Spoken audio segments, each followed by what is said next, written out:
It's Wednesday, March 4th, 2020. So another historical day on Wall Street. Dow Jones closes up nearly 1,200 points, 1,173 points to be exact. That's the second biggest gain in the Dow Jones in history. Absolutely amazing. Now, people are asking, what caused the stock market to surge like it did today? Historical numbers.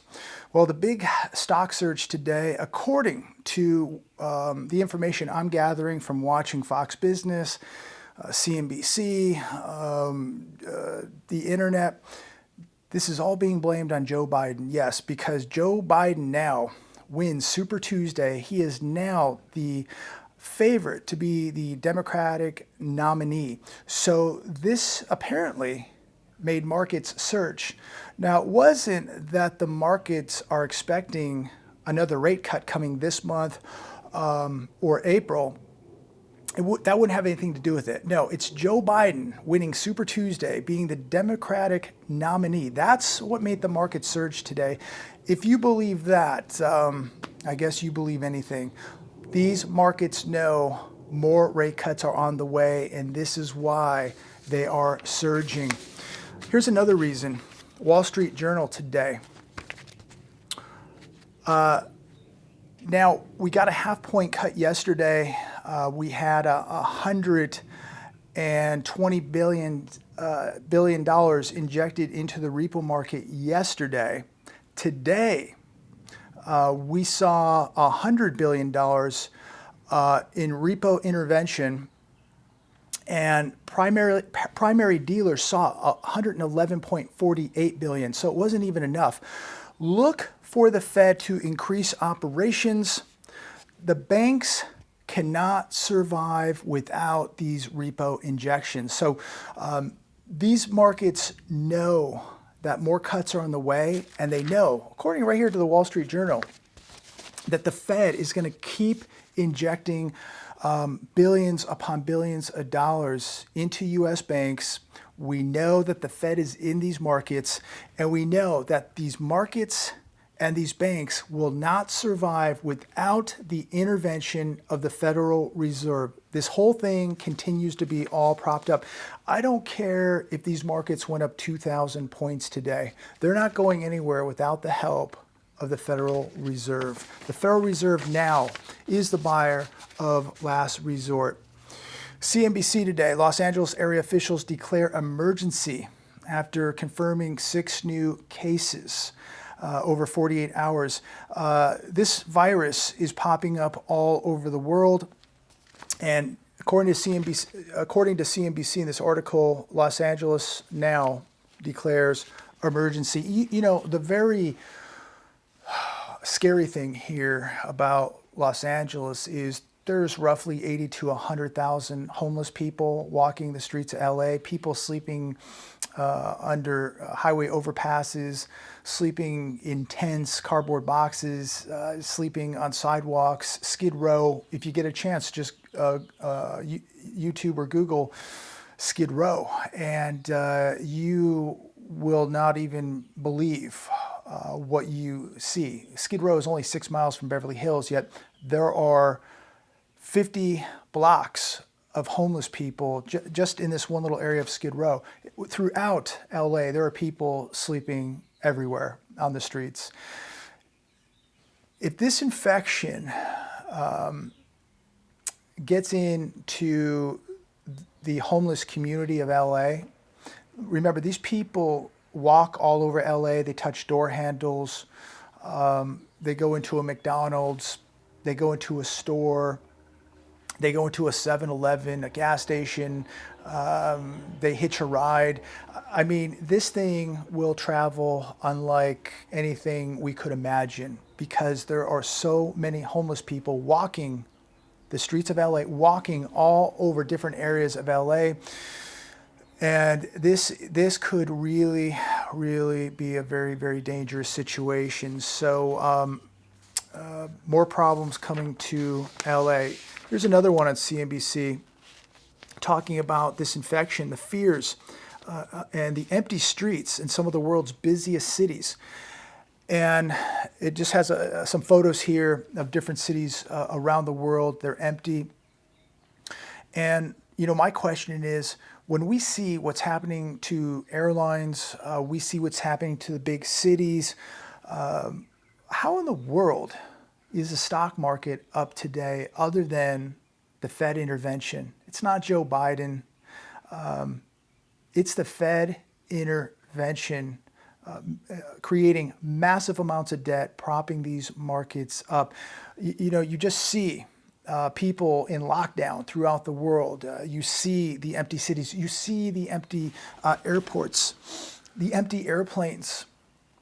And yet the market is up. Something is very, very wrong here. So don't believe what you see on your television, because it is not the truth. Here's another picture right here. This is all over the internet today. New York, looking to me more like China, as this person with a mask on just collapses in the middle of New York, right downtown in the city, and people just standing around this individual. Health professionals show up, they arrive, they have no mask on, they just grab this person. So who knows what this person has, but this looks a lot like a picture right out of China, but it's right here in New York. Yet markets are up today, no concerns. Here's an article on shtfplan.com. New York emergency room doctor, there will be thousands of confirmed cases in the US by next week.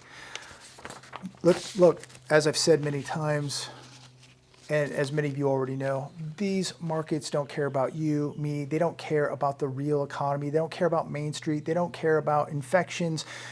They don't care about global economies. They don't care about airlines literally collapsing, freight companies collapsing, trucking companies collapsing, retail collapsing, service sector collapsing, manufacturing collapsing, the farmers collapsing. The markets don't care. What the markets care about is where they're going to get their next dose of this drug, which is called a injection, a cash injection, a liquidity injection. That's all it cares about. Doesn't care about what's happening in your neighborhood, your state, or your life. All these markets care about is where it's going to get the next high, the next federal injection. And the next injection is coming very, very soon. So ask yourself, markets surging today, everything is back to normal, right? But they're talking about possibly another rate cut this month and another cut coming in April.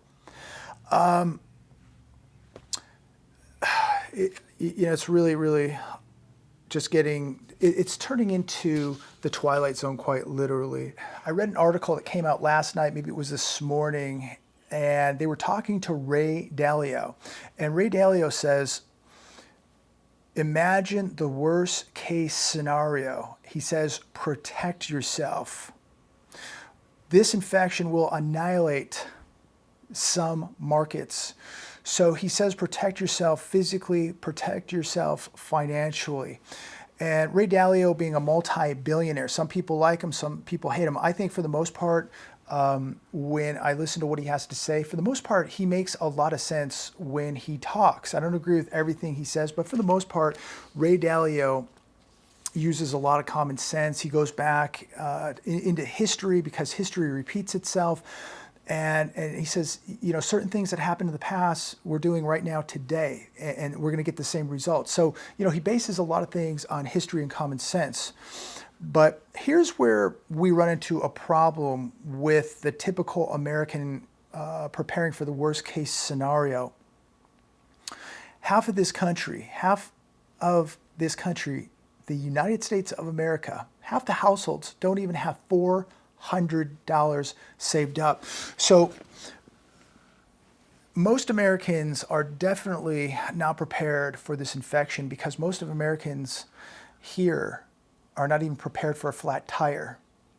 44% of Americans take at least one prescription drug. 17% of Americans take 3 or more prescription drugs. We're very, very dependent here in the United States of America. As a country, we're dependent on other countries to make things for us, to make pharmaceuticals for us. As people, we're dependent on pharmaceuticals. We're dependent on the government for free money. So we're a very dependent-based country. Around 50% of America now is obese.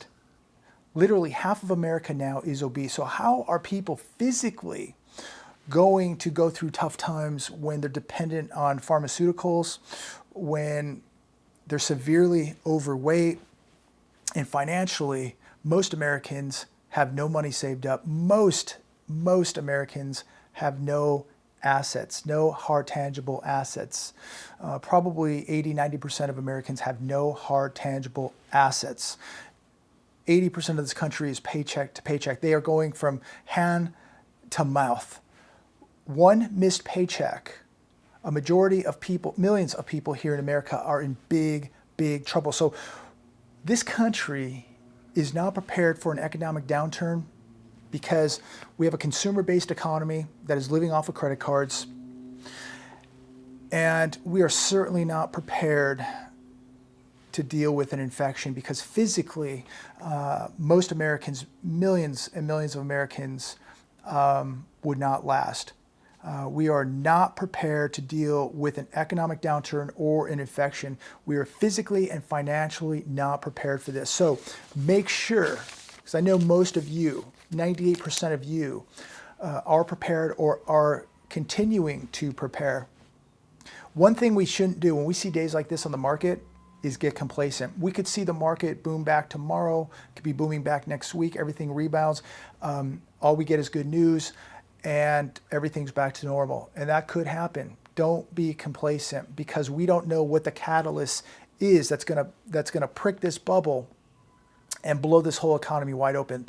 You know, I'm much more worried about the threat of these debt bubbles than I am of the infection. And I'm not taking this infection lightly because this could be very serious. We're getting word of more cases here in Los Angeles.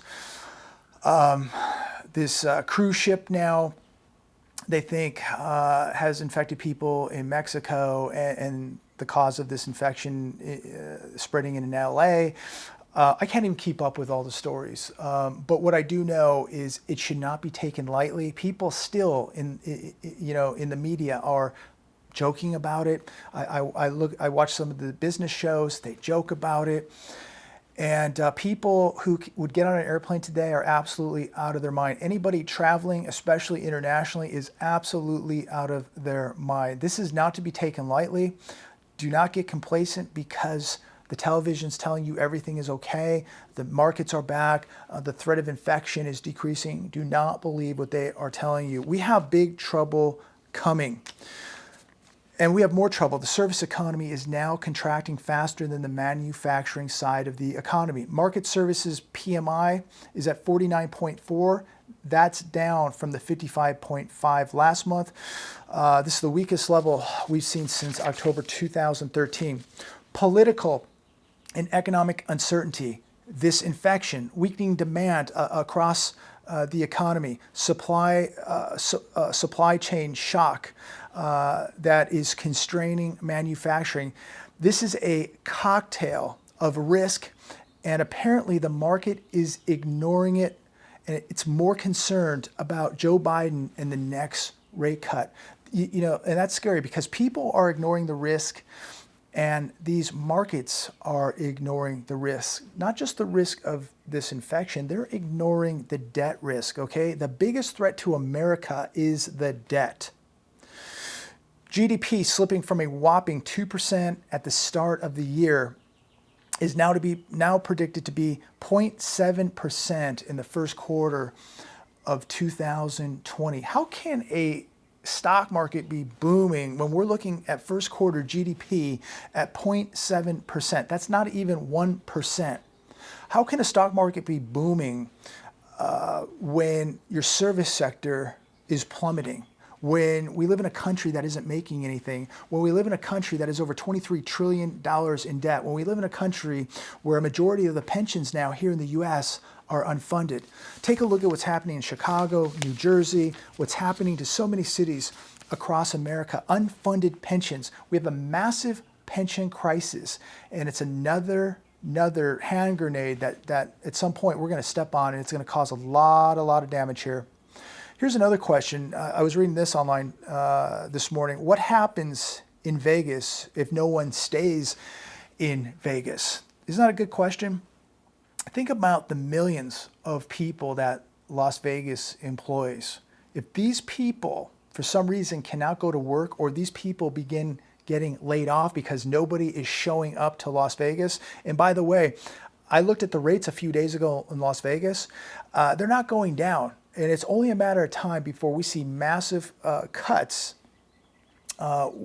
with hotel prices in Las Vegas, because they're going to do anything they can to start bringing people out. Now, remember, it wasn't long ago when they were charging you for parking, $300, $400 for a room, $25 a night for parking, resort fees, and really, I thought really taking advantage of people. Watch how desperate the resorts and casinos are going to get you to come back to Las Vegas.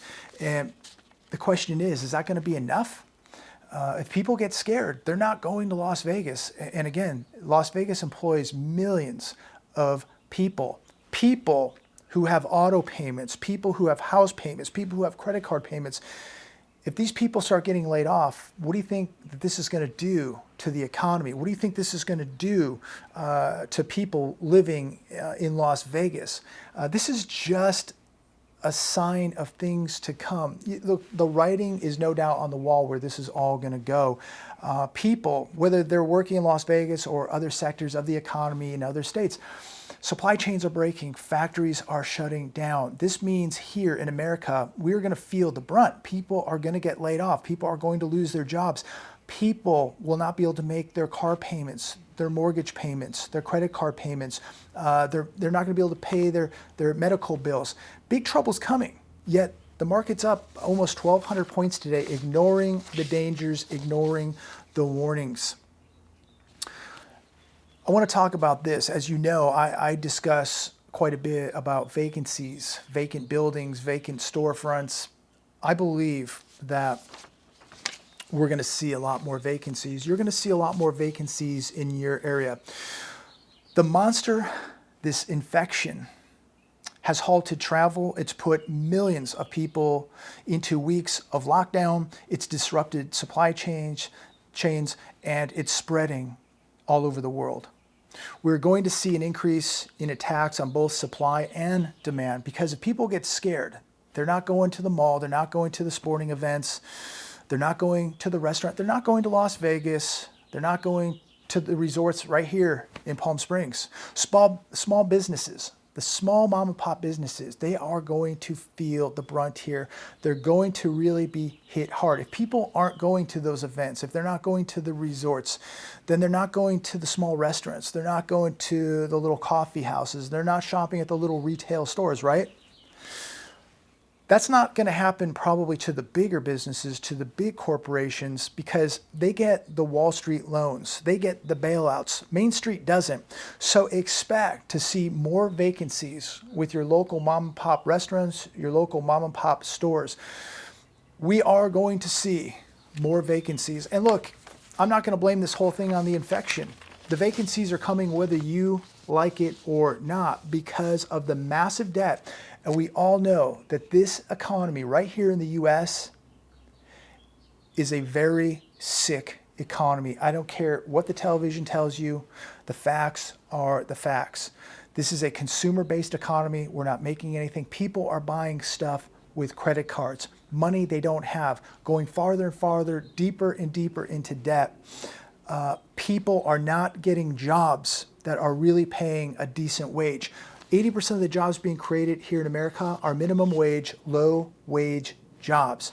People don't have benefits, they don't have retirements, and they certainly don't have a decent wage. And this is going to continue to affect Main Street.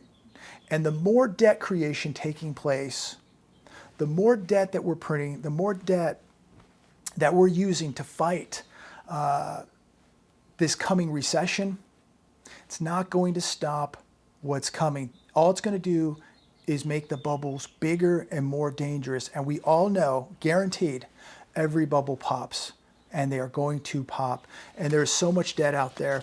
And when the average Joe Blow can't afford to pay his car payment or his mortgage payment, do you think he's going to the ice cream shop? Do you think he's going out to dinner? Do you think he's coming to Palm Springs to stay at the Marriott for a weekend? Not going to happen. Do you think he's going to go shop at the local mom and pop retailer? Not going to happen. People are not going to have the money. And the credit is, here's the big concern too. When credit starts freezing up, and people have written me, I said this on my one of my other videos, that their credit limits have been cut. People with 800, 850 FICOs, perfect credit, their credit lines have been cut. Their credit limits have been cut. So if you have a $20,000 credit limit on one of your credit cards, it may now be 15. It may be 10. So ask yourself why you think the banks are doing that. And ask yourself, if things are so good in the U.S. economy, how come we just had a half-point rate cut yesterday? And how come we have 2 more cuts coming this year? If things are so good, somebody please answer me that. People love to tell me I'm wrong, I'm out of my mind. They can mock me, judge me, make fun of me, and that's fine. That's fine. But they can never tell me why the Fed must continue to cut rates if this economy is doing so well. Just look at the volatility in these markets. It's literally like every day, up 1,000, down 1,000, up 1,000, down 1,000. This is not normal. This is the canary in the coal mine telling you, you better get prepared. So I'm going to wrap this video up. Before I go, I want to go over a few notes that I took. I watched an interview with Peter Schiff this morning, and I made some notes. I thought they were important to share with every one of you, because I believe that Peter Schiff is one of the most brilliant minds when it comes to gold, silver, and the economy. He says this: here's a fact, debt is going to skyrocket. This means the price of gold is going way up, and you should be buying it now. He talked about the silver ratio, 96 to 1, okay? It takes 96 ounces of silver to equal 1 ounce of gold. He says silver's being dragged down as an industrial metal, and we've seen that. We've seen silver down. It's a little bit over $17 today. But he says that people are ignoring the monetary aspect of silver. At some point, silver is going to catch up to gold. And he means that the gold ratio, because it's 96 to 1. He's saying that it's going to catch up, 2 to 1, 3 to 1, 1 to 1, whatever it may be, but it's not going to be 96 to 1.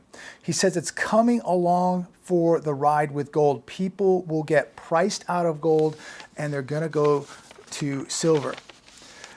He also says this: everyone is a long-term investor, and you have friends that are long-term investors. Everyone's a long-term investor till they need the money. Everyone is pretending they're rich while their stocks pay very, very little dividends. Hopefully, these people will have buyers when they have to sell their stocks. So think about that. I always talk about the paper millionaires. Everybody's rich on paper, okay? But when things implode here and there's a rush to the exits, these people's wealth, it's going to be vaporized. We saw it vaporized last week. We saw it vaporized yesterday. We've had a rebound today, but remember, the rebound is fake. It's artificial. And we're going to continue to see more volatility in these markets. The paper millionaires, they may think they're millionaires today, but at some point their wealth is going to be vaporized for good, and there's going to be massive panic in the United States of America. This is why if you don't hold it, you don't own it. This is why it's so important to listen to people like Peter Schiff. you know, you got to have hard assets. Nobody's telling you to cash out everything out of the stock market. I believe everybody should be diversified, but how quickly things can happen. Just take a lesson from the 4,000 points you saw vaporized out of these markets last week, the trillions of dollars that were wiped out. Do you think that that's just going to go away? You think that the Fed now at almost zero has much ammunition left? Look, we're going to zero. There's no doubt. Good possibility we're going negative. The Fed is going to have to continue with repo injections. They're going to continue buying treasuries. They're going to have to continue buying into these markets, creating massive, massive amounts of debt, which in return is going to devalue your purchasing power because it's going to devalue your dollar. Your dollar is being devalued every day. You go to the store, go to the grocery store, you see the price of a car, the price of rent, the price of a house. Why do you think that is? Your currency is being devalued. So make sure you're holding God's money, silver and gold, because at the worst times on planet Earth, during the worst times on planet Earth, the people who hold the real money survive. They prosper. So I'm going to leave it there today. Have a wonderful week. All I could say is it's absolutely amazing what we are watching take place in this world. It's more amazing watching how people ignore the danger signs, ignoring the danger. If you ignore the danger, you're going to pay the price. Take today and make sure you prepare. God bless every one of you.